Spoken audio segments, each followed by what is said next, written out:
చెప్పుకోవాలంటే చాలా విషయాలు చెప్పుకుంటూ వెళ్ళవచ్చు. కాబట్టి ఇక్కడ ఈరోజు పాఠంలో కొన్ని విషయాలు మీతో పంచుకోవడానికి నేను ఇష్టపడుతూ ఉన్నాను.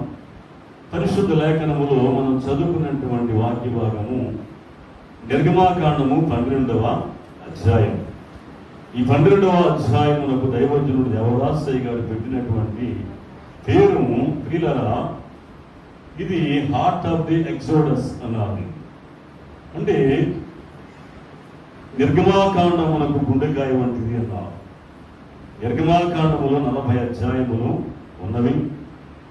ఈ 40 అధ్యాయములకు కూడా ఈ అధ్యాయము గుండె వంటిది అని దైవజనుడు పేరు పెట్టిన సంగతి పరిశుద్ధ లేఖనములో గమనించినప్పుడు, ఇశ్రాయేలీయుల యొక్క జీవిత గమనాలు మనం చూస్తున్నప్పుడు, వారు యోసేపును బట్టి ఐగుప్తు దేశం వచ్చి 70 మంది వచ్చారు. కానీ తర్వాత కాలంలో దాదాపుగా 40 లక్షల మందిగా విస్తరించబడ్డారు. విస్తరణ ప్రియ విశ్వాసులారా, వారిని బట్టి వారు భయపడ్డారు. ఐగుప్తీయులు భయపడ్డారు. భయపడి వారికి మొదటి అధ్యాయములకు దైవజనుడు పెట్టిన పేరు శ్రమల అధ్యాయం అన్నారు. శ్రమల అధ్యాయము అని పేరు పెట్టారు. 2వ అధ్యాయములకు అయ్యగారు పెట్టిన పేరు మోషే జన్మను గురించిన అధ్యాయము అన్నారు. తర్వాత 3వ అధ్యాయము హోరేబు కొండ, దేవుని పర్వతం అనబడినటువంటి దేవుని యొక్క అధ్యాయం అన్నారు. 4వ అధ్యాయములు మనం చూస్తున్నప్పుడు సాకులు చెప్పిన అధ్యాయం అన్నారు. 5-6 వచ్చిన అధ్యాయాల్లో చూస్తే అక్కడ ఉన్న దేవుని అధ్యాయములు అన్నారు. ఉన్న దేవుని అధ్యాయములు. దేవుడు తన్ను తాను మోషేకు పరిచయం చేసుకుంటూ ఉన్నాడు. నీవు ఎవరిని చెప్పాలి? నేను ఐగుప్తు దేశం వెళితే వాళ్ళు అడుగుతారు కదా, వాళ్ళు అడుగుతారు. నన్ను అడిగినప్పుడు ఎవరు మీ దేవుని పేరేమిటి అని అడుగుతాను. అప్పుడు నేనేం చెప్పాలి అని మోషే దేవుని అడిగినప్పుడు దేవుడు చెప్పిన సమాధానం ఏమిటంటే, అక్కడ నేను ఉన్నవాడను అనువాడను అని చెప్పడం. 7వ అధ్యాయం నుంచి అద్భుతాలు జరుగుతూ వచ్చాయి. 11వ అధ్యాయం వరకు కూడా అనేక అద్భుతాలు దేవుడు చేసుకుంటూ వచ్చాడు. ఈ 12వ అధ్యాయములకు వచ్చేసరికి దేవుని యొక్క వాక్యంలో చూస్తూ ఉన్నాను. ఈ నెల దశమి నాడు మీరు చేయవలసిన కార్యమును నేను వివరిస్తాను అని దేవుడు మాట్లాడుతున్నాడు. పస్కా పండుగ ఏం చెప్పండి? ప్రధానమైనటువంటి పండుగ ఇక్కడ దేవుడు ఆచరింపజేస్తూ ఉన్నాడు. అంతవరకు పండుగలు లేవు. బైబిల్ గ్రంథంలో ఎక్కడ కూడా ఈ పస్కా పండుగకు ముందు ఏ పండుగలు కూడా లేవు. ఆ తర్వాత కాలంలో చాలా పండుగలు వచ్చాయి తెలుగు విశ్వాసులు. కానీ ఈ పండుగ ఉన్నటువంటి ప్రత్యేకత చాలా విశేషమైనది, విశిష్టమైనది అనే సంగతి మీకు జ్ఞాపకం చేస్తున్నాను. పస్కా అనగా అర్థం ఏమిటి అంటే దాటిపోవుట. 430 ఏళ్ల కాలము ఐగుప్తు దాస్యములో మునిగిపోయినటువంటి వీరిని ఆ దాస్యము నుంచి విడుదల కలిగించాలి. ఏ దాస్యం ఇది? ఐగుప్తు దాస్యము. ఐగుప్తు దేశములో ఉన్నటువంటి ఈ ఇశ్రాయేలీయులకు కలిగినటువంటి వేదన సామాన్యమైనది కాదు, అసామాన్యమైనది. అంటే అంతవరకు ఒక లెక్క. కానీ ఆ తర్వాత యోసేపుని ఎరగినటువంటి రాజు వచ్చినప్పటి నుంచి వారి యొక్క బ్రతుకు మారిపోయింది. నీచమైన బ్రతుకుగా మార్చేశారు. వాళ్ళే మట్టి తెచ్చుకోవాలి, వాళ్ళే గడ్డి తెచ్చుకోవాలి, వారే కాల్చాలి, వారే ఇటుకలు తయారు చేయాలి, వారే మొయ్యాలి అనేటువంటి కొన్ని నిబంధనలు పెట్టేశారు వాళ్ళు. అందుచేతను ఇది కఠినమైనటువంటి సేవ చేయించుకుంటున్నారు కనుక దీన్ని ఏమన్నారు? బానిసత్వం అన్నారు. అప్పటి వరకు స్వేచ్ఛాజీవులుగానే ఉన్నారు. 70 మంది వచ్చినప్పుడు, 7,000 మంది అయినప్పుడు, 14,000 మంది అయినప్పుడు, 1,00,000 మంది అయినప్పుడు వారు ఉన్నారు. కానీ ఎప్పుడైతే 40 లక్షలుగా అయిపోయారో వారు భయపట్టుకుంది. ఆ భయమును బట్టి వీరిని బానిసలుగా చూస్తే తప్ప మనతో ఉండరు అనేటువంటి ఆలోచన వచ్చి వేసింది. దేవుని యొక్క వాక్యములో చూస్తున్నప్పుడు ప్రియ విశ్వాసులారా, ఈ 12వ అధ్యాయములో మనం చూస్తున్నటువంటి సంగతులు ప్రాముఖ్యముగా దేవుడు చెప్తా ఉన్నాడు. ఈ నెల దశమి నాడు లేక 14వ దినమున అన్నారు. దశమి అనేటువంటి మాట, దశ అనగా 10 కదా. ఏం చెప్పండి? దశ అనగా అర్థం ఏమిటి? 10. కానీ పస్కా పండుగ ఎప్పుడు ఆచరించమన్నాడు దేవుడు? 14వ దినమున 4 రోజుల తర్వాత వారు ఏం చేస్తే సాయంకాలమున గొర్రె పిల్లను లేక మేక పిల్లను వధించి ఆ గొర్రె పిల్ల రక్తమును మీ గడప కమ్ములకు రాసుకోనండి అని చెప్తా ఉన్నాడు దేవుడు. అలాగూ చేస్తే కనుక ఎక్కడైతే దేవుడు ఎవరు పంపిస్తూ ఉన్నాడు ఇప్పుడు అంటే మరణదూత, సంహారక దూతను పంపిస్తూ ఉన్నాడు. ఆ దేశము పుట్టినది మొదలుకుని అంతవరకు జరిగినటువంటి అనేక అద్భుత కార్యములు ఐగుప్తు దేశములు దేవుడు చేస్తూ వచ్చాడు. ఎప్పుడు మిడతలేడు. ఏమండి, 4 దోమలు కనబడితే ఇంట్లో తట్టుకోలేకపోతున్నాం. తట్టుకోగలుగుతున్నామా? వాటిని చంపేదాకా మనకి నిద్ర పడదు. అవునా? 4 దోమలు కనబడితే చాలు, 1 దోమ కనబడితే చాలు, కొనుక్కు లేకుండా పోతుంది మనకి. మరి దేశమంతా దోమలే తిరగమ్మా. దేశమంతా కప్పలేదంట. దేశమంతా ఏమొచ్చాయి? కప్పలు వచ్చేసాయి. దేశంలో ఉన్న నీరంతా రక్తమైపోయింది. దేశమంతా చీకటి కమ్మేసింది. దేశమంతా మిడతలే. ఎక్కడ చూసినే ఉన్నాయి మిడతలు. ఇంకా చూస్తే మెన్నల్లి, అట్టేమన్నా చెప్పండి. మెన్నల్లి, పేలు. పేరు దేశమంతా పేలి. తల్లో 4 పేర్లు ఉంటేనే ఏం చేస్తూ ఉంటారు? రకరకాల ప్రయత్నాలు చేసి వాటిని ఎలా పోగొట్టాలని ప్రయత్నం చేస్తూ ఉంటారు. తిరు విశ్వాసులారా, దేశమంతయు కూడా ఆ పేలతో నింపబడిన నాడు ఈ ఐగుప్తులు అనుభవించినటువంటి వేదన అంతా ఇంత కాదు.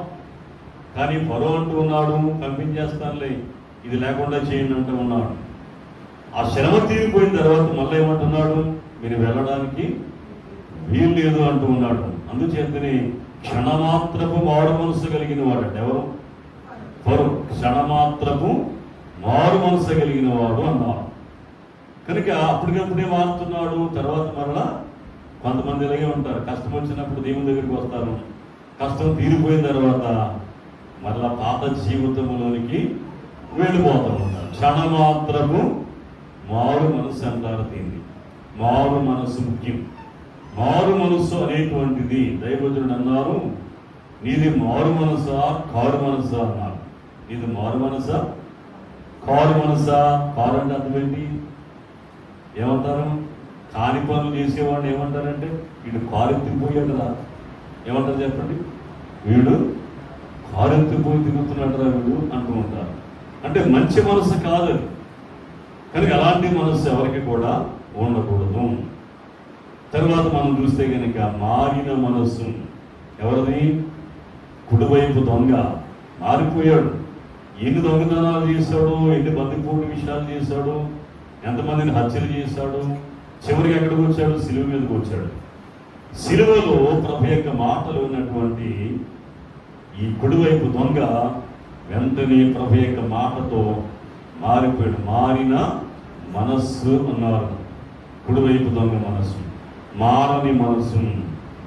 ఎన్ని అవకాశములు ఇచ్చినా మారలేదట ఒక ఆయన. ఎవరు? ఇస్కరియోతు యోధ. ఎన్ని అవకాశాలు ఇచ్చాడో ప్రభువారు. ఇలా మాకు కాబట్టి అలా మారుతాడు, అలా కాబట్టి ఇలా మారుతాడని ఎన్ని తరుణములు ఇచ్చినప్పుడు కూడా అతడు ఎంత మాత్రం కూడా మారు మనస్సు లేకయే మృతి పొందినట్టుగా దేవుని యొక్క వాక్యము మనతో మాట్లాడుతున్నది. దేవుని యొక్క వాక్యములో చూస్తే ప్రియ విశ్వాసులారా, ఈ యొక్క పస్కా పండుగను మొదటగా ఆచరించిన వారు ఎవరు అంటే కనుక మోషే ద్వారా దేవుడు ఐగుప్తు దేశములో ఆచరింపజేశాడు. తరువాత సంవత్సరం తర్వాత పండుగ ఎప్పుడు వస్తుంది? రోజు వస్తుందా? పండుగ ఎప్పుడు వస్తుంది? సంవత్సరానికి ఒకసారే. ఏ పండుగ వచ్చినా ఏం చేస్తాం? క్రిస్మస్ రోజు వస్తుంది మనకి. సంవత్సరానికి ఏ రోజు వస్తుంది క్రిస్మస్? మన తారీఖులు మనకు నచ్చిన తారీఖులు మనం పెట్టుకుంటున్నాం. కానీ ప్రపంచం యావత్తు కూడా జరిపించుకునేటువంటి తారీఖు మాత్రము ఇది 25th అంతే. అవునా? డిసెంబర్ 25వ తారీఖున ప్రపంచ క్రిస్మస్ కార్యక్రమాన్ని జరిగించుకుంటూ ఉంటాం. అలాగున దేవుని యొక్క వాక్యములు చూస్తున్నప్పుడు ఈ పస్కా పండుగ కూడా ఇశ్రాయేలులైన వారు ఇప్పుడు చేసుకునేవారు అంటే ఖచ్చితంగా అదే తేదీన జరిగించుకుంటూ ఉండేవారు. దేవుడు చెప్పాడు, ఈ నెల దశమి నాడు మీరేం చేయాలి? ఆ రోజున మొదలుపెట్టినటువంటి ఈ కార్యక్రమాలు దశమి తర్వాత ఇంకా 3 రోజుల తర్వాత 4వ రోజు వచ్చింది, 14వ తారీఖు అట. అక్కడ వాక్యంలో చదువుకున్న ఇందాక 14వ దినమున అనేటువంటి మాట. దశమి నాడు ప్రారంభమైనటువంటి పస్కా ఎక్కడ ప్రారంభమవుతుంది, వధ ఎక్కడ జరుగుతుందంటే కనుక 14వ తారీఖు సాయంకాలమున వధ జరుగుతూ ఉంది. పస్కా బలి. పస్కా పశువు ఎవరు అంటే కనుక గొర్రె పిల్ల. పస్కా విందు ఎవరంటే గొర్రె పిల్ల. పస్కా పశువు ఎవరంటే కనుక గొర్రె పిల్ల. గమనించాలి మనం. దేవుని యొక్క వాక్యంలో చూస్తున్నప్పుడు ఆ తర్వాత కాలంలో కూడా దేవుడు మోషే ద్వారా సినాయి అరణ్యములో, సంఖ్యాకాండము 9వ అధ్యాయము 4వ వచన భాగమును చదువుకుందాము. కాబట్టి మోషే పస్కా పండుగను ఆచరింపవలెనని ఇశ్రాయేలులతో చెప్పగా, వారు సీనాయి అరణ్యమందు మొదటి నెల 14వ దినమున సాయంకాలమందు పస్కా పండుగ సామాగ్రిని సిద్ధపరచుకుని. దేవునికి స్తోత్రం. హల్లెలూయా. ఏగని హల్లెలూయా చెప్పాలనుకుంటా. చెప్తారా? నేను బాగా అలవాటు చేశాను మా వాళ్ళకి, ఎందుకంటే తప్పట్లేదు. కుసుగురుమంట కూర్చోంటున్నారని మధ్య మధ్యలో హల్లెలూయా చెప్పడం మొదలు పెట్టాను నేను. ఈ మధ్యకాలం అంటే నాకు 5-6 సంవత్సరాల నుంచి. అంతకుముందు నాకు అలవాటు లేదు. హల్లెలూయా అనేటువంటిది పెంతెకొస్తు వారు వాళ్ళు చెప్పుకునేది. కాకపోతే సంఘాన్ని ఉజ్జీవం చేయడానికి మధ్య మధ్యలో ఈ మధ్యకాలంలో నేను కూడా హల్లెలూయా చెప్పడం మొదలు పెట్టాను. మంచిది, హల్లెలూయా అంటే దేవునికి స్తోత్రం అని, అందులో తప్పేమీ లేదు. కాబట్టి విశ్వాసులారా, వారు కూడా సీనాయి అరణ్యానికి వచ్చారు. మోషే నడిపిస్తూ ఉన్నాడు. నడిపించుకుంటూ వచ్చేసరికి 1 year అయిపోయిందంట. సంవత్సర కాలం తర్వాత ఏం గుర్తొచ్చింది మోషేకి? దేవుడు చెప్తా ఉన్నాడు, మోషే మనల్ని ఏం చేయాలి ఇప్పుడు? ఆ పండుగను మర్చిపోతు సమా. ఎందుకని మర్చిపోకూడదు? ఆ దినమున మీరందరూ ఎక్కడికి వచ్చారు? బయటకు వచ్చినటువంటి దినము, దాసులుగా ఉన్నటువంటి మిమ్మల్ని బయటకు తీసుకొచ్చిన రోజును మీరు తరతరములకు ఏం చేస్తూ ఉండాలి? ఆచరించవలసింది కట్టడా అని దేవుడు చెప్పేశాడు. కాబట్టి మరలా సీనాయి అరణ్యములకు వచ్చేసరికి మరలా ఏం చేస్తారు? సామాగ్రి అనగా ఏముంటుంది? సామాగ్రి చెప్పండి. సామాగ్రి అంటే గొర్రె పిల్లి. ఏమని చెప్పండి? ప్రధానమైనటువంటి సామాగ్రి పస్కా బలిలో గొర్రె పిల్ల, దాని రక్తము మాత్రమే. 14వ తారీఖు దశమి నాడు, లేక ఈ నెల 14 అన్నారు కదా, మొదటి నెల అన్నారు. ఏది మొదటి నెల? మనకి మొదటి నెల ఏది? జనవరిలో జరిగిందా ఆ పస్కా పండుగ? కాదు. యూదుల క్యాలెండర్ వేరు, మన క్యాలెండర్ వేరు. యూదుల క్యాలెండరు ఏప్రిల్తో ప్రారంభమవుతూ ఉంటుంది. మొదటి నెల అన్నాడు దాన్ని. యూదుల క్యాలెండరు ఏప్రిల్తో స్టార్ట్ అయ్యి మార్చితో ఎండ్ అవుతూ ఉంటాయి. కానీ మన యొక్క ఇండియాలో లేక మరి మొత్తం వరల్డ్ వైడ్గా చూసుకుంటే కనుక జనవరినే చేస్తూ ఉంటారు. కానీ ఆ కాలంలో యూదుల క్యాలెండర్ ప్రకారముగా ఏప్రిల్ నెల 14వ తారీఖున మాత్రమే ఆ పండుగను ఆచరించాలని దేవుడు కట్టడి పెట్టాడు. కనుక సినాయి అరణ్యములకు వెళ్ళినటువంటి వీరు విశ్వాసులారా మరల ఏం చేస్తున్నారు? ఆ దినములు జ్ఞాపకం చేసుకుని ఇక్కడ మరల అరణ్యములోని పస్కా పండుగను ఆచరిస్తున్నట్టుగా దేవుని యొక్క వాక్యములో చూస్తూ ఉన్నాం. తరువాతి కాలంలో యెహోషువ వచ్చాడు. మోషే ప్రయాణము పస్కాతో ప్రారంభమైనటువంటి మోషే యొక్క ప్రయాణము పిస్గా కొండ వరకు వచ్చిందట. ఎక్కడి వరకు వచ్చాడు చెప్పండి? పిస్గా కొండ అన్నారు దాన్ని. పిస్గా అనేటువంటి మాట మనం చూస్తూ ఉంటాం. ద్వితీయోపదేశకాండము 34వ అధ్యాయములో ప్రారంభవచనాల్లో మనం చూస్తూ ఉంటాం. మోషే చనిపోయింది కూడా ఆ పర్వతం మీది. మోషే మోయాబు మైదానం నుండి ఎరుకో ఎదుటనున్న పిస్గా కొండ వరకు పోయి నెబో శిఖరములకెక్కెను. అప్పుడు యెహోవా గిలాదు దేశమంతటయు నఫ్తాలి దేశమంతటయు మనష్య దేశమును పశ్చిమ సముద్రము వరకు యూదా దేశమంతయు దక్షిణ దేశము. తరువాత మోషే మృతి పొందినటువంటి ఆ విషయం కూడా అక్కడ 7వ వచనంలో ఉంటది. అక్కడ మోషే చనిపోయినప్పుడు 120 సంవత్సరముల ఈడు గలవాడు, అతనికి దృష్టిమాంద్యము లేదు, అతనికి సత్తువ అంటే కాలి సత్తువ తగ్గలేదు అనేటువంటి 120 సంవత్సరములు ఈడు గలవాడట మోషే. ఆ కాలంలో పిసిగా కొండ ఎక్కినటువంటి స్థితిని మనం చూస్తున్నాం. ఇక్కడే నెబోష్ ఎక్కడ ఉన్నారు, దానికి ఇక్కడే మోషే మృతి పొందిన ఆ సంగతి కూడా చూస్తూ ఉన్నాం. పస్కా పండుగతో ప్రారంభమైనటువంటి మోషే ప్రయాణము 40 సంవత్సరాల కాలం ప్రయాణం చేసి ఈ పిసగా కొండకు వచ్చి అక్కడే మృతి పొందిన సంగతిని దేవుని యొక్క వాక్యం మనతో మాట్లాడుచున్నది. ప్రియులారా, దేవుని యొక్క వాక్యంలో చూస్తే తరువాతి కాలంలో యెహోషువ నాయకత్వం వచ్చింది. యెహోషువ మర్చిపోయాడా ఈ పండుగను అంటే ఆయన మర్చిపోలే. చూడండి, యెహోషువ గ్రంథం 5వ అధ్యాయం 10వ వచనము. యెహోషువ గ్రంథము ఇశ్రాయేలీయులు గిల్గాలులో దిగి ఆ నెల 14వ దినమున సాయంకాలమున ఎరుకో మైదానములో పస్కా పండుగను ఆచరించి నెల మర్చిపోవట్లేదు వీళ్ళు. తరాలు మారినా, యుగాలు మారినా, సంవత్సరాలు మారినా, నాయకత్వం మారినా ఏది మర్చిపోవట్లేదు ఇశ్రాయేలీయులు? ఆ నెల మర్చిపోవట్లేదు. మొదటి నెల మర్చిపోవటం లేదు, ఏప్రిల్ నెల. రెండవది 14వ తారీఖు కూడా మర్చిపోవటం. దేవునికి స్తోత్రం, హల్లెలూయా. గట్టిగా చెప్పండి ఒకసారి, హల్లెలూయా. ఇప్పుడు వచ్చింది మీ అందరికీ, మంచిది. కనుక 14వ దినము అనేటువంటి మాట బాగా గుర్తుపెట్టుకోవాలి మనం. ఎందుకనగా దేవుని యొక్క ఆజ్ఞను వారు తూచ తప్పక పాటించాలి. కొందరైతే పాటించలేకపోయి అరణ్యంలోనే రాలిపోయారట.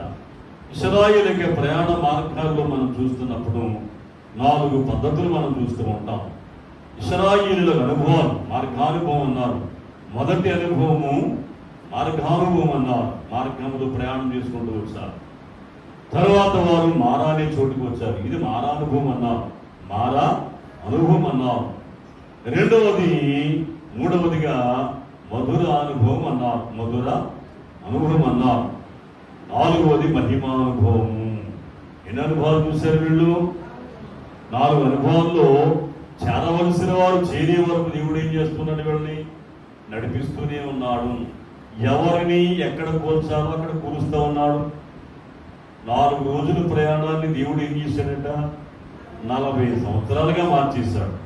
కాబట్టి 4 రోజుల్లో ఐగుప్తు దేశం నుండి కనాను దేశం వెళ్ళడానికి షార్ట్ కట్లు వెళ్ళాలంటే 4 రోజులు వెళ్ళిపోవచ్చు వాస్తవానికి. కానీ దేవుడు అలా నడిపించలే. వీళ్ళలో ఎందరు ఉన్నారు? ఏమంటే నికారసైనటువంటి విశ్వాసం ఎంతమంది ఉన్నారు? లేక గట్టి గింజలు ఎన్ని ఉన్నాయి? లేక తప్పలు ఎన్ని ఉన్నాయి? తేల్చాలి. దేవునికి లెక్క తేలాలి ఇక్కడ. అందుచేత 40 సంవత్సరాలు నడిపిస్తూ ఉన్నాడు. మోషే వయస్సు అప్పటికి 80 సంవత్సరాలు కదా.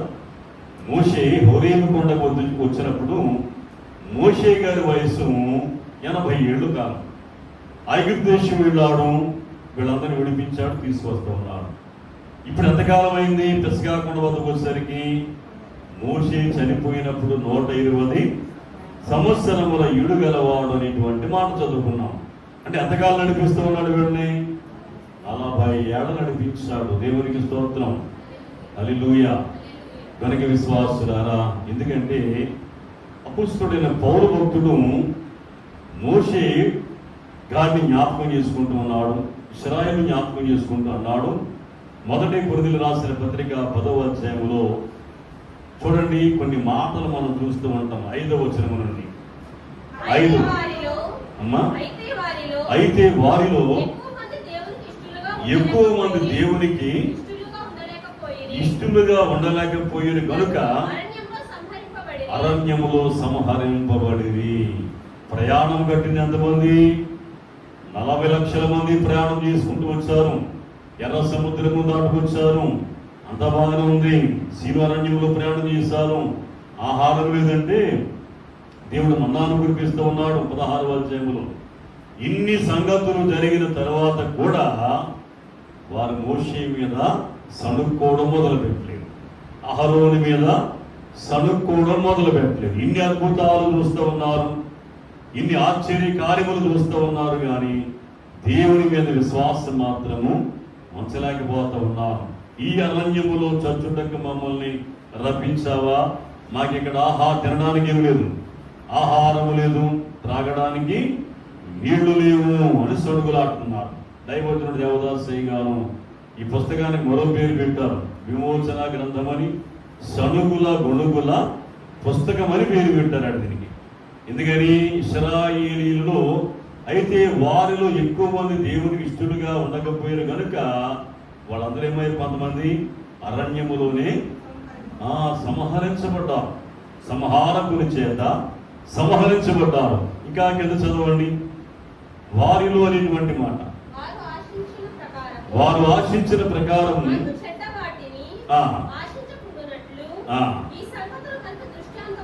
దృష్టాంతములుగా ఉన్నవి. జనులు తిరుటకును త్రాగుటకును కూర్చుండి ఆడుటకు లేచిరి అని వ్రాయబడి ఉన్నట్లు గమనించింది. వారిలో కొందరి వలె మీరు విగ్రహారాధకులై ఉండకుడి. విగ్రహారాధకులై వారిలో కొందరు విగ్రహారాధకులైపోయారంట. ఏమిటి విగ్రహారాధన? ఏమన్నా దేవుణ్ణి పట్టుకుని పూజలు చేస్తున్నారా? వాడు లేదు, ఏమీ లేదు. విగ్రహారాధన అనేటువంటి మాటకు అసలైన అర్థం ఏమిటంటే మనకు నచ్చినట్టుగా నడవడం ఉంది. అర్థమైందండి? మనకు నచ్చినట్టుగా పనులు చేయడమే విగ్రహారాధన. దేవునికి ఇష్టమా ఈ పని చేయడము? కాదు. అంటే కనుక అది విగ్రహారాధనే. దేవునికి ఇష్టం కాని పని చేస్తూ ఉంటే అది విగ్రహారాధనే.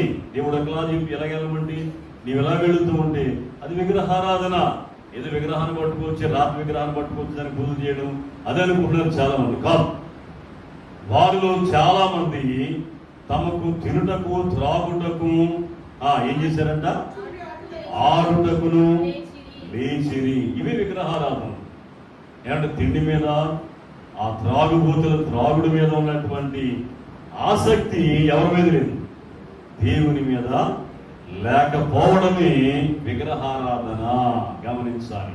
అంటే దేవునికి ఇష్టము కానివి చేయడమే, దేవునికి ఇష్టమైనవి చేస్తే విగ్రహారాధన కాదు. దేవునికి ఇష్టం కానివి ఏది చేసినప్పుడు కూడా అది విగ్రహారాధన కిందే లెక్క వస్తూ ఉన్నది. అందుచేత అయ్యగారు ధనువు నా దిదిగో గాయకోనమయ్యో ప్రభువా అనేటువంటి పాటలో అద్భుతమైన చరణాన్ని అందించారు. ఏమని? నా ఇష్ట విధిగో ఇది నీ ఇష్టముగా చేయ, నా ఇష్టానిక కాదాది, నా ఇచ్ఛయో నాటి నా హృదయ విధిగో నీకే ఇది ఏ రాజా ఇయా సింహాసనము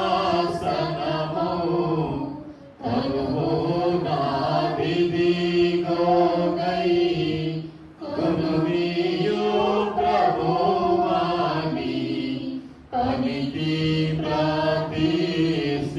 ప్రతిష్ఠింపోయి. నా ఇష్టం ఇదిగో ఇది నీ ఇష్టముగా చెయ్య. అంటే దేవునికి మన ఇష్టాన్ని ఏం చేయాలి చెప్పండి?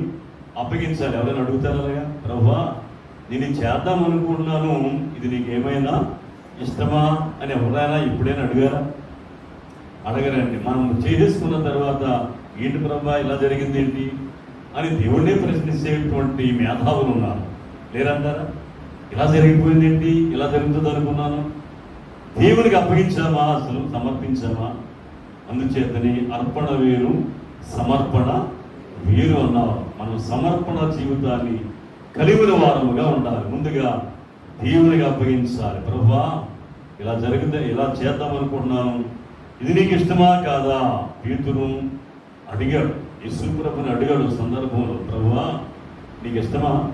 నీకు ఇష్టమైతే చెప్పు, నీకు ఒకటి ఇయ్యం, మోషేకి ఒకటి, ఏలియాకి ఒకటి, 3 పర్ణశాలలు ఏం చేస్తాను ఇక్కడ నీకు కట్టేస్తాను, నీకు ఇష్టమా కాదా అన్నాడు. ఆయనకి ఇష్టం లేదు. ఎవరికి ఇష్టం లేదు? అది దేవుని ఇష్టము కాదు. ఆయన పర్ణశాలలో కట్టుకుని ఒలీవల కొండ మీద ఉంటే ఎలా జరుగుతుంది? శిలువ యాగం జరగాలి అంటే ఆయన కొండ దిగి కిందకి రావలసినదే. కనుక పేతురు యొక్క భావన మంచిదే. ఇక్కడ నీకు ఇష్టమా కాదా అని అడుగుతూ ఉన్నాడు. ఇంకా చూస్తే అనేక విషయాలు గ్రంథంలో మనం చూస్తున్నాం. నీకు ఇష్టమా అని అడుగుతున్నారు. యాకోబు యోహాను అడుగుతున్నారు. ఒక రోజున వాళ్ళకు ఊరికి వెళ్ళారు, నజరేతు అనేటువంటి ఊరికి వెళ్ళారు. వెళ్ళినప్పుడు అక్కడ వారంట వీరిని చేర్చుకోలేదట. కపెర్నహూము వెళ్ళినప్పుడు వారు వీరిని చేర్చుకోలేక మా ఊరికి రావద్దు, మీరు వెళ్ళిపోండి అన్నారట. ఎందుకంటే ఈయన అద్భుతాలు చేస్తూ ఉన్నాడు, ఏమో అద్భుతాలు చేస్తూ ఉన్నాడు లేకపోతే చేతబడులు చేస్తున్నాడు అర్థం కాక ఆ ఊరి వాళ్ళు అన్నారు ఏమనంటే, నీవు మా ఊరిలోకి అడుగు పెట్టడానికి వీల్లేదన్నారంటే. అప్పుడు ఎవరు కోపం వచ్చింది? యాకోబు యోహానుల కోపం వచ్చింది. వాళ్ళిద్దరికీ ఒక పేరు పెట్టారు, యేసుప్రభు బోయనెర్గీసు అని పేరు పెట్టారు. బోయనెర్గీసు అంటే అర్థం ఏంటి? ఉరివేడివారం అంటే కోపం ముక్కు మీద ఉండేదన్నమాట వాళ్ళకి, అంతే కదా లెక్క.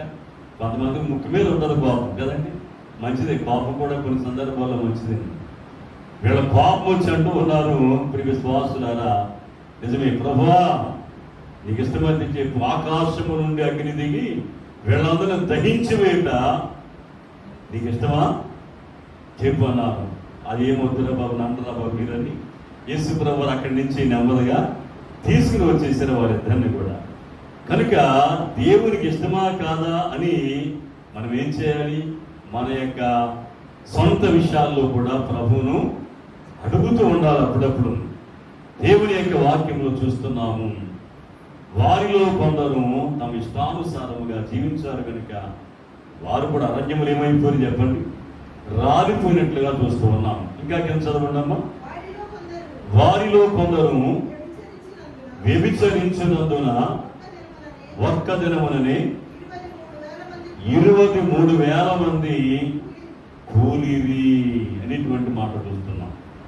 వ్యభిచరించి అనేటువంటి మాట ఏమిటి? వ్యభిచారము అంటే కనుక లోక సంబంధమైనటువంటి మాట అర్థం కాదు. వ్యభిచారం అనగా విగ్రహారాధన.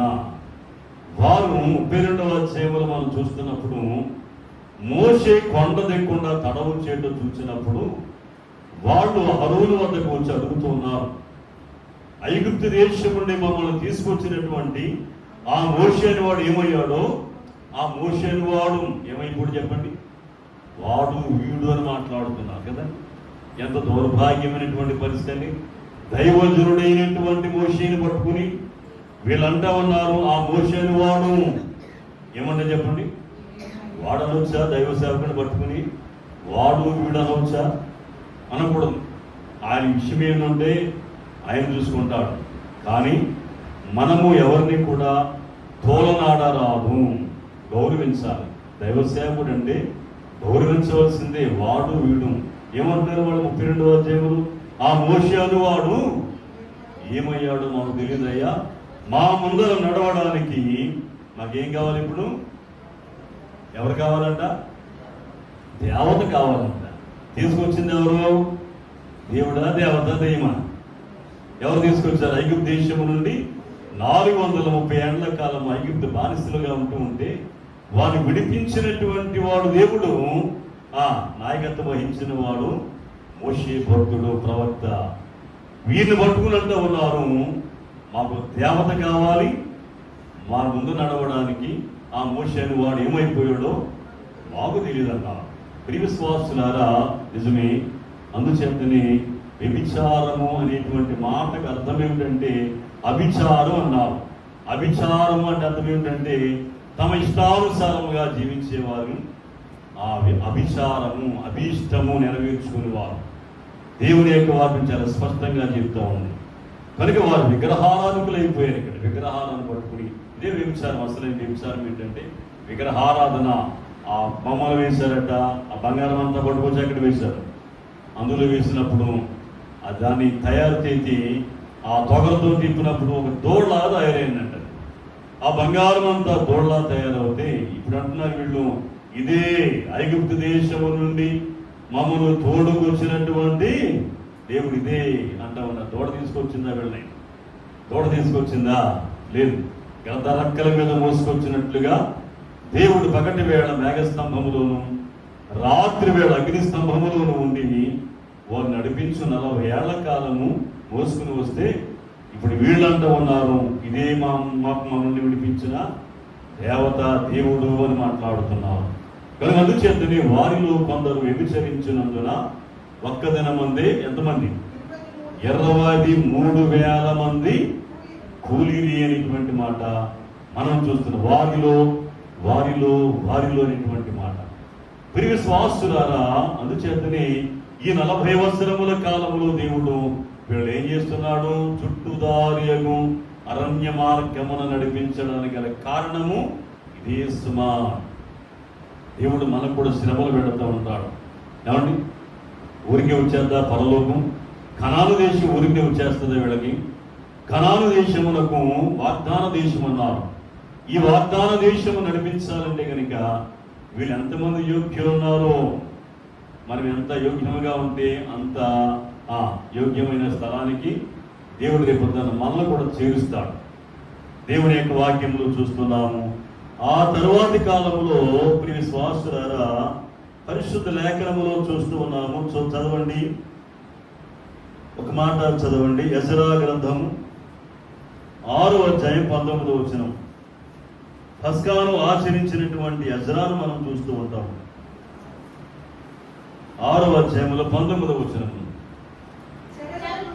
చెరలో నుండి విడుదల పొందిన వారు మొదటి నెల 14వ దినమున పస్కా పండుగను ఆచరించి.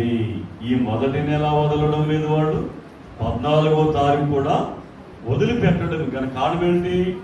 దేవుడు చెప్పినటువంటి తారీఖు, దేవుడిచ్చినటువంటి డేట్.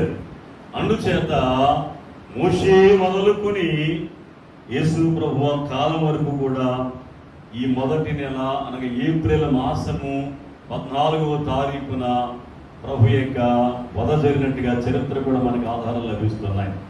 చివరిగా యేసు ప్రభు కూడా పస్కాను ఆచరించారు. 12వ సంవత్సరములో ఆయన మరి యెరూషలేము వచ్చినట్టుగా పస్కా పండుగ తల్లిదండ్రులతో కలిసి వచ్చి ఆయన పస్కాను ఆచరించిన సంగతిని కూడా దేవుని యొక్క వాక్యం మనతో మాట్లాడుతున్నది. లూకా సువార్త 2వ అధ్యాయము 41, 43 వచనాల వరకు చూస్తే, పస్కా పండుగప్పుడు ఆయన తల్లిదండ్రులు ఏటేటా యెరూషలేమునకు వెళ్ళుచుండువారు. ఆయన 12 ఏండ్ల వాడై ఉన్నప్పుడు ఆ పండుగను ఆచరించుటకై తన వాడుకు చెప్పున వారు యెరూషలేమునకు వెళ్ళిరి. చాలండి. ప్రభువారు కూడా పస్కాని ఏం చేస్తున్నారు? ఇక్కడ వెళుతూ ఉన్నారు కదా, మంచిది. కానీ వాస్తవానికి ఈయనే పస్కా. ఎవరు చెప్పండి? వాస్తవానికి పస్కా పశువు ఎవరు? ప్రభువే. ఆ పస్కా పశువు చెప్పండి.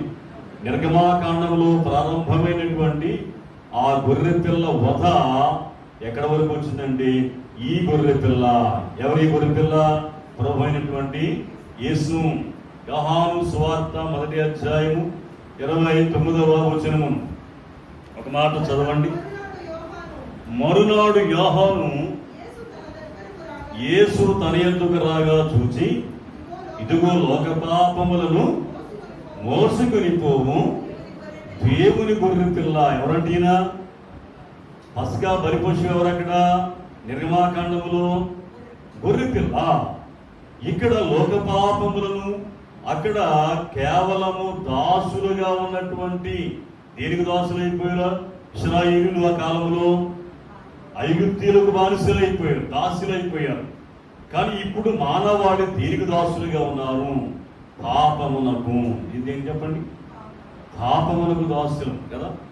పాపము చేయి ప్రతివాడును పాపమునకు దాసుడే అనేటువంటి మాట. కనుక పాపములో ఉన్నటువంటి ప్రతివాడిని విమోచించడానికి ఈ గొర్రె పిల్లగా ప్రభు అయినటువంటి క్రీస్తు వచ్చారు.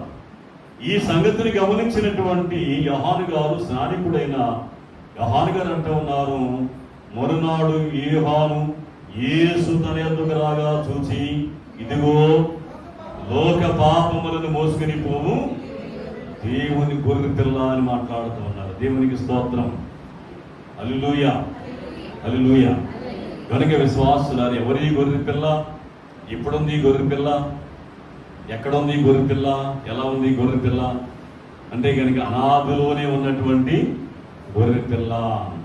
అయిన అనాదిలో దేవుని వద్ద ఉన్నటువంటి సంగతి, ఆదిలో ఉన్న గొర్రె పిల్ల ఇప్పుడు మన పాపముల నిమిత్తము లోకమునకు వచ్చి మానవాళి యొక్క సమస్త పాప భారమును కూడా మోసుకుని పోతున్నటువంటి గొర్రె పిల్ల. ఇప్పుడు ఈ గొర్రె పిల్ల వధ జరగాలి. ఎక్కడ జరగాలి? ఇప్పుడు జరగాలి. ఏమండి? ఎక్కడ జరగాలి? ఇప్పుడు జరగాలి అంటే కనుక మరి ప్రారంభం నుంచి కూడా ఒక డేట్ ఉంది, ఒక తారీఖు ఉంది కదా. ఒక దినం ఉంది, ఒక రోజు ఉంది, ఒక తారీఖు ఉంది. ఏ రోజు అది? అబీబు నెల అన్నారు దాన్ని. అందులో ఆ క్యాలెండర్లో ఏమని ఉంటుందండి? అబీబు నెల, నిసాను నెల అని ఆ పేర్ల క్రమం వేరుగా ఉంటుంది యూదుల క్యాలెండర్లో. మనకేమో జనవరి, ఫిబ్రవరి, మార్చి అని ఉంటే అందులో మాత్రం అబీబుతో ప్రారంభం అయ్యి ఇలా ఉన్న క్రమాన్ని, ఆ పేర్లు నాకు రావుగానే కంఠస్థ పట్టలేదు, కానీ ఈ నెలలు ఇలా ఉంటూ ఉంటాయి. కనుక విశ్వాసులారా, ఈ యొక్క మొదటి నెల అనగా ఏప్రిలే, వారికి ఏప్రిల్ మాసము. యేసు ప్రభువారు మొట్టమొదటిగా గొర్రె పిల్లగా లోకానికి వచ్చి పట్టబడి ఎక్కడ పట్టబడ్డారు? ఈయన ఎక్కడ పట్టబడ్డారు? గెత్సెమనే వనములో. గెత్సెమనే వనము వెళ్ళడానికి ముందుగా ఈయనంట ఒక కార్యక్రమాన్ని చేశారు. అక్కడ మేడ గదిలో ఏం చేశారు?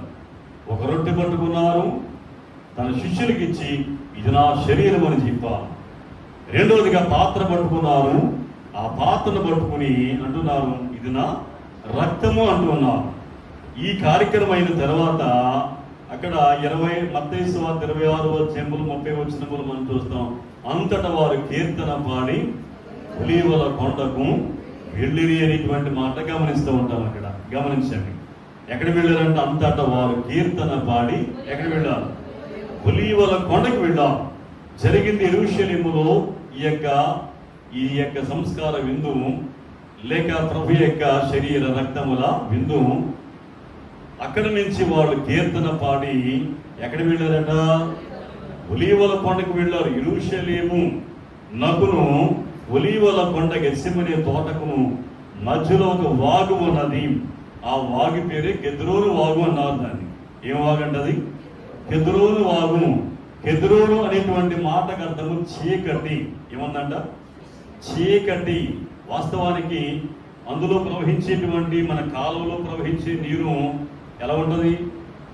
ఎలా ఉంటుంది? స్వచ్ఛంగా, చల్లగా, చక్కగా ఉంటుంది. ముందు వర్షాకాలంలో కాస్త ఎర్రగా మారిపోతాయి కదా. ఎందుకని? ఆ కొండల మీద పడేటువంటి వర్షం అంతా కూడా ఎక్కడ వస్తుంది? మన కాళ్ళలోకి వస్తుంది. కనుక ఎర్ర నీరు వచ్చింది, ఎర్ర నీరు వచ్చింది అంటా ఉంటారు. నల్ల నీరు ఎప్పుడైనా వచ్చిందా మనకి? చెప్పండి. ఎర్ర నీరు, తెల్ల నీరు తప్ప నల్ల నీరు ఎప్పుడైనా వచ్చిందా మన ప్రాంతానికి? గతంలో వచ్చేయండో మీకు తెలదు, చాలా మంది తెలియదు. నల్ల నీరు కూడా వచ్చేది. గుర్తుంది? ఎవరికైనా తెలుసా? ఇక్కడ ఎవరికి తెలియదు. ఏమన్నా తెలిస్తే కనుక మరి ఇస్రాయేల్ గారికి తెలవాలి. ఎందుకంటే ఆయన కాలగొట్టు పక్కంట ఇది ఉన్నాడు కాబట్టి. మలాసిస్ వచ్చేది.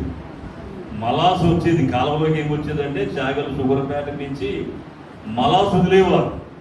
మలాసు వదిలినప్పుడు మేమంతా కాలంలోనే తిరిగేవాళ్ళు లేండి. ఇక్కడ కాలమే. మలాసు వచ్చిందంటే కాలం అంతా మాదే. ఇక్కడ నుంచి మొండు దాకా, ఎక్కడ ఏముండి దారారం మడుగు దాకా అంతా మాదే. ఎన్ని చేపలు, రకరకాల చేపలు పట్టేసుకునేవాడు. ఆ బాల్యం వేరు, అనుభవాలు వేరు, మా అనుభవాలు వేరు. కనుక నేను చెప్పుకునే సమయం కాదు, కానీ చెప్తూ ఉన్నాను. అప్పుడు మాత్రమే నల్ల నీరు వచ్చేది. ఇప్పుడు శాఖలు షుగర్ ఫ్యాక్టరీ కూడా దేవుడి దయ వల్ల మూసేశారు కనుక నల్ల నీరు వచ్చే పని మనకు లేదు ఇప్పుడు. కనుక విశ్వాసులారా, ఎందుచేత కెద్రోను వాగులోని నీరు నల్లగా ఉండేది అని ఆలోచన చేస్తున్నప్పుడు యెరూషలేము గోడను ఆనుకుని బలిపీఠం ఉండేది అక్కడ. దాదాపుగా యెరూషలేములో ప్రతి దినము కూడా వధ జరుగుతూ ఉండేదట.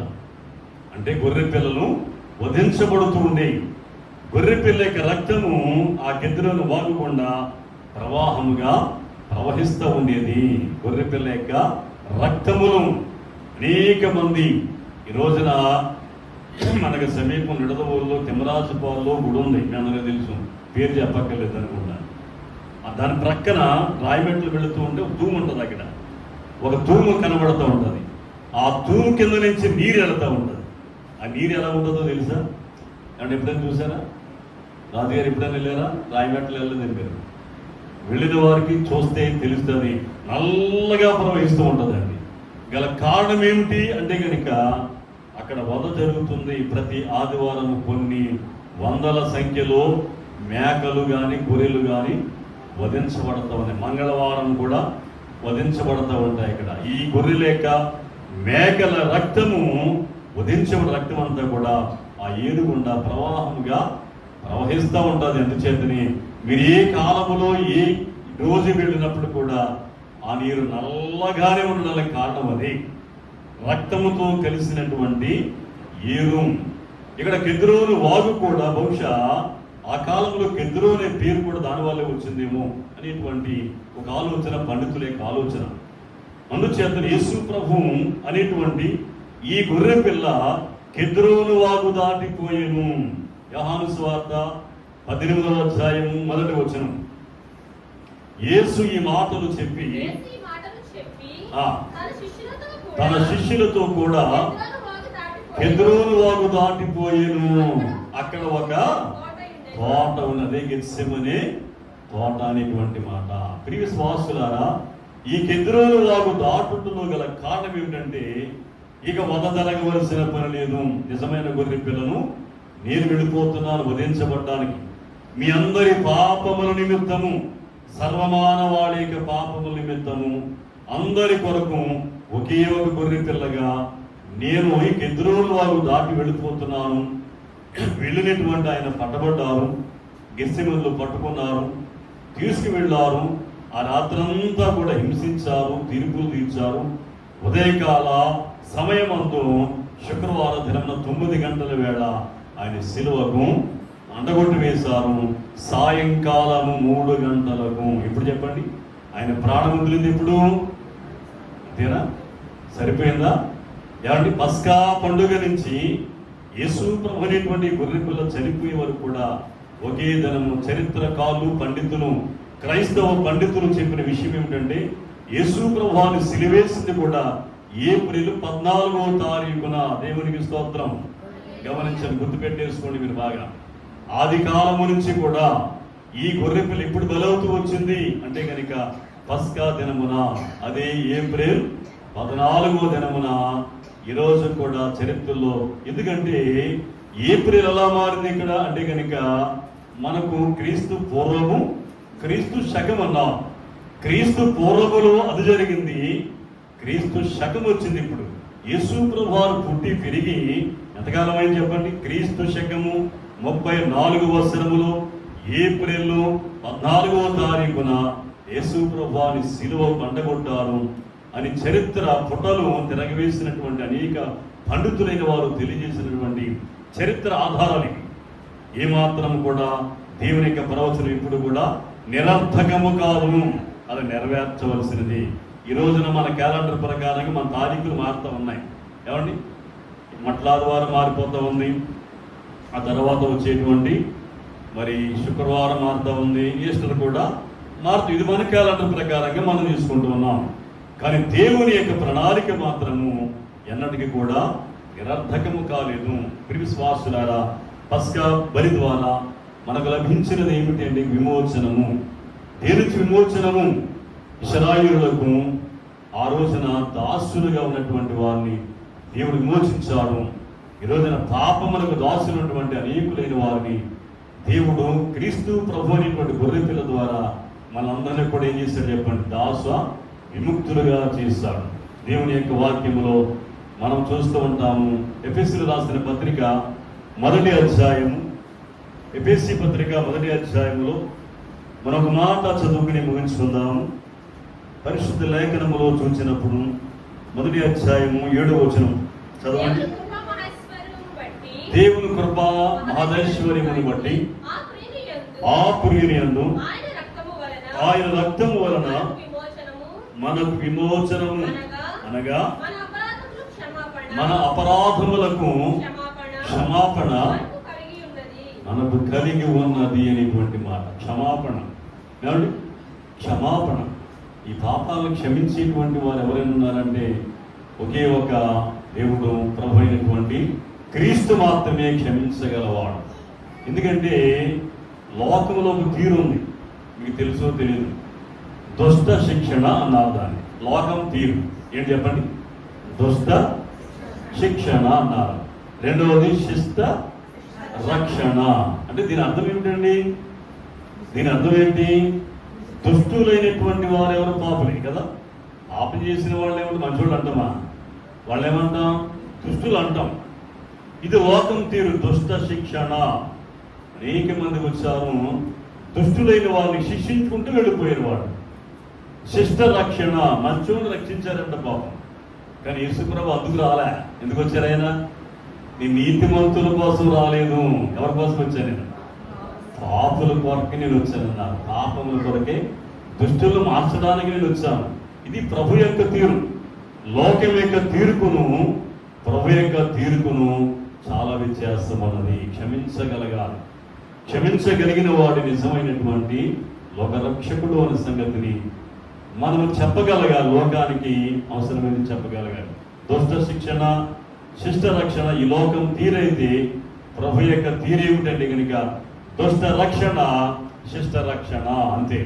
ఆయన మంచి వాళ్ళని రక్షించాడు, చెడ్డవాళ్ళని కూడా రక్షించినటువంటి దేవుడు ఆయన. అందుచేత మత్తయి సువార్తలో ఆయన చెప్తాడు, ఆయన తన సూర్యుని ఉదయింపజేస్తున్న ఎవరి మీదట? మంచివారి మీదను చెడ్డవారి మీదను తన సూర్యుని ఉదయింపజేసి నీతిమంతుల మీదను అనీతిమంతుల మీదను తన వర్షమును కురిపించుచున్నాడు అనేటువంటి చక్కని మాట. అవునా? దుష్టుల మీద పడుతూ ఉంది అంట, మంచివారి మీద కూడా పడుతూ ఉంది. నీతిమంతుల మీద కురుస్తూ ఉంది వర్షం, అనీతిమంతుల మీద కూడా దీవెన వర్షాలు దేవుడు కురిపిస్తూనే ఉన్నాడు. కనుక విశ్వాసులారా, నిజమే, మనల్ని ప్రేమించి ప్రకటన గ్రంథంలో ఒక చక్కని మాట యోహాను గారు అంటూ ఉంటాడు.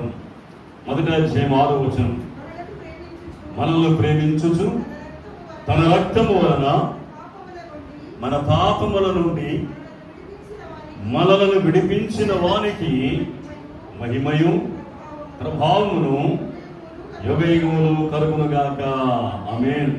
కనుక విశ్వాసులారా, మనలను ప్రేమించుచు మన పాపముల నుండి తన రక్తము వలన మన పాపముల నుండి మనలను విడిపించిన వానికి, ఎవరైనా? గొర్రెపిల్ల.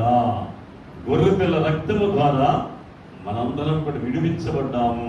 కనుక దైవజనుడు దేవదాసయ్య గారు శిష్యుడు సభాపతి గారు ఉండేవారు. సభాపతి గారు అనపర్తిలో సభాపతి గారు ఉండేవారు. మా బాల్యములో ఉన్నారు బహుశా ఆయన సభాపతి గారు. ఇలాంటి జి సమీలయ్య గారు, ఎస్ సమీలయ్య గారు, సుదర్శనరావయ్య గారు, ఇలాంటి జాగోబయ్య గారు, భీమవరం జాగోబయ్య గారు, ఇలాంటి మహానుభావులు ఉండేవారు గతంలో. ప్రభుదాసయ్య గారు, దేవదాస్ గారు, ఎవరు? కలవచర్ల దేవదాస్ గారు, ఇలాంటి మహానుభావులు. వీళ్ళందరూ ఎవరు చెప్పండి? మహానుభావులు ఉండేవారు. వారు ప్రసంగం చెప్తూ ఉంటే కూర్చొని వినవలసిందే. గ్రంథాలు తెరిచేవారు కాదు, అలా చెప్పుకుంటూ వెళ్ళిపోతూ ఉండేవారు. నేను ఎప్పుడు ప్రసంగాలు వినేవాడిని కాదు. మా పని ఏంటంటే హార్మోనియం వాయించడం పక్క వెళ్ళిపోతున్నాయి. నాకు 94వ సంవత్సరం దాకా బైబిల్ చదవాలని చెబుతున్నాను. 93వ సంవత్సరంలో ప్రభుదాసయ్య గారు చనిపోయిన తర్వాత నేను అప్పటికి షుగర్ ఫ్యాక్టరీలో పనిచేస్తున్నాను.